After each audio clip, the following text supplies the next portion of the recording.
శ్రేయాంశి పొద్దున్న నేను ఇలా గాజులు వేసుకెళ్ళి పంపించాను.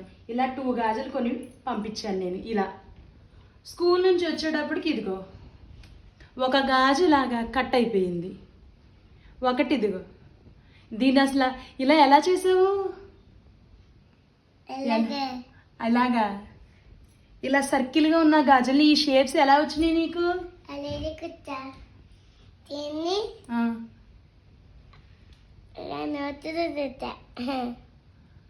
అలా చెయ్యొచ్చే శ్రేయాంశి. గాజులు పోయినాయి కదా, చక్కగా ఎంత బాగున్నాయి, ముద్దుగున్న గాజులు అలా చేసేస్తావా?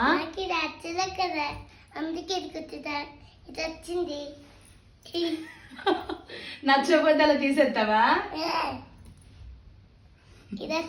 ఇది మీ ఇంట్లో కూడా పిల్లలు అలాగే చేస్తున్నారా? మా అమ్మాయి చెప్తే ఇలా ఉంది, గాజులు నచ్చలేదని గాజులు ఎరగొట్టేస్తున్నారు.